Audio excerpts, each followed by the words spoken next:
మనం ఇక్కడ గజం స్థలం కోసం కొట్టుకుంటాం. కానీ అక్కడ సుమారు 1.42 అంటే 1,42,00,000 చదరపు కిలోమీటర్లు ఖాళీగా ఉంది. ఇన్ని కిలోమీటర్ల పరిధిలో మహా అంటే 1000 2000 మందే ఉంటారు. అసలేంటి ఈ కథ అంటారా? చెప్తా వినండి. ఇది మన భూమి మీద యాక్చువల్‌గా 7 ఖండాలున్నాయి. ఆర్క్టికా, అంటార్కిటికా, ఆసియా ఇట్లా. ఈ ఏడిట్లో వందల దేశాలున్నాయి. కానీ ఈ అంటార్కిటికా ఖండంలో మాత్రం అసలు జీరో, జీరో దేశాలు. ఇక్కడ ఇది మొత్తం విస్తరించి ఉన్నది చెప్పినా గదా! 1.42 లక్షల కిలోమీటర్లు ఉంటది. ఇక్కడ మనుషులు మాత్రం జీవించరు. మరి మనుషులు శాశ్వతంగా ఎందుకు నివసించరు అంటే ఇక్కడ అత్యంత తీవ్రమైన చలి ఉంటది. ఎంత అంటే శీతాకాలంలో -9.2 డిగ్రీ సెంటిగ్రేడ్. అంటే అసలు మనుషులు ఉండడం అక్కడ అసాధ్యం. శీతాకాలంలో 60-80 డిగ్రీల మధ్యకి పడిపోతుంది. కొన్ని ప్రాంతాల్లో అయితే -82 -89.2 వరకు కూడా నమోదైంది. ఈ ఖండం భూభాగంలో సుమారు 98% మొత్తం కూడా మంచుతో కప్పబడి ఉంటుంది. మీరు సీన్‌లో చూస్తుర్రుగా ఇట్లనే ఉంటుంది. మొత్తం టోటల్‌గా 98% మంచే ఉంటది. ఏదో ఒక 2% మాత్రమే భూమి కనిపిస్తది. ఇక్కడ వ్యవసాయం అనేది ఇంపాసిబుల్. ఇక్కడ వ్యవసాయం చేయడానికి అనువుగా ఉండదు. పంటలు కూడా పండవు. ఆహారం మొత్తం ఇక్కడికి రావాలంటే ఆహారం మొత్తం మనం బయట నుంచే తీసుకురావాలి. సో ఇంకోటేంటంటే ఇక్కడ 6 నెలలు పగలుంటే 6 నెలలు రాత్రి ఉంటది. కొన్ని ప్రాంతాల్లో ఇది సాధారణమే. కానీ దీంతో సాధారణ జీవితం అనేది చాలా కష్టం. ఇక్కడ బతకడం చాలా కష్టం.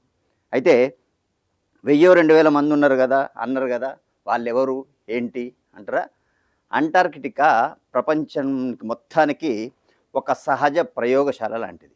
ఇక్కడ అన్ని దేశాల శాస్త్రవేత్తలు ఉంటారు. అంటే ఇక్కడ వాతావరణంలో వచ్చేటటువంటి మార్పుల మీద, అలాగే మంచు పొరలు వాటి మధ్యలో అధ్యయనం చేయడానికి, అలాగే సముద్ర జీవుల మీద పరిశోధనలు చేయడానికి, తర్వాత మన భూగర్భ శాస్త్రం, ఖగోళ శాస్త్రం, భూకంపాలు ఇలా పలు రకాలైనటువంటి అంశాల మీద ఇక్కడ సైంటిస్టులు ఇక్కడ ప్రయోగాలు చేస్తారు. ఇక్కడ మొత్తం అంటే మన భారత్‌కి సంబంధించిందే కాదు, అన్ని దేశాలు ఆల్మోస్ట్ ఆల్ ఒక 30 దేశాలు ఇక్కడ వీళ్ళు ప్రయోగశాలలుగా ఉంటారు. ఇది 30 దేశాల మంది అంటార్కిటికాలో పరిశోధనలు నిర్వహిస్తూనే ఉంటారు ఇక్కడ.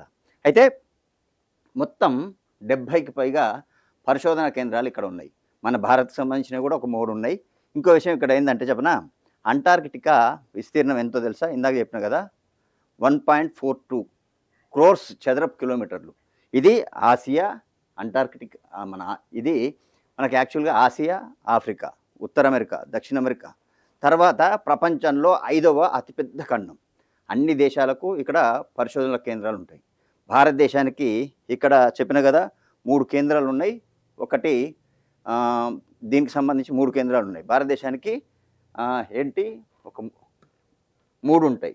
వాటి పేర్లు ఏంటంటే దక్షిణ గంగోత్రి మొదటి కేంద్రం. అంటే ఒకప్పుడు ఇది చాలా సంవత్సరాల క్రితం ఇక్కడ దక్షిణ గంగోత్రి అని ఒక సైంటిస్టులు ఉండడానికి ఇక్కడ పరిశోధనలు చేయడానికి ఏర్పాటు చేశారు. తర్వాత మైత్రి అని రెండో కేంద్రాన్ని కూడా స్టార్ట్ చేశారు. అలాగే మూడోది భారతి అనే ఇంకో పరిశోధనా కేంద్రాన్ని కూడా అక్కడ ఏర్పాటు చేశారు. ఇక్కడి నుంచి మన భారతదేశం నుంచి అక్కడికి ప్రతి ఏటా కొన్ని నెలల పాటు శాస్త్రవేత్తలు అక్కడికి వెళ్ళి పరిశోధనలు చేసి నిర్వహిస్తూ ఉంటారు.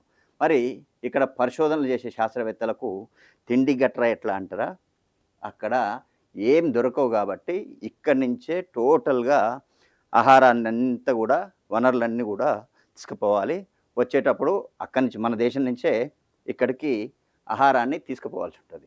తాగునీరు, రవాణా చాలా కష్టం. సో ఇక్కడ వాటర్ తాగాలన్నా లాస్ట్‌కి మంచుగడ్డల్ని వేడి చేసి కరిగించి ఆ నీటిని తాగాల్సి వస్తుంది. ఇక్కడికి సరుకుల రవాణా అనేది చాలా కష్టం. దారులు అనేవి ఉండవు కాబట్టి. మనుషులు లేని ఖండం వెనక ఇంత కథ ఉంది. మరి దేశాన్ని కాపాడే సైనికులు ఎలాగో దేశ భవిష్యత్తును నిర్ణయించే ఇక్కడి సైంటిస్టులు కూడా అలాగే. ఎముకలు కొరికే చలిలా నెలల తరబడి కుటుంబాలకు దూరంగా ఇట్లా ఈ ప్రాంతాలలో ఉండడం అంటే పెద్ద సాహసమే.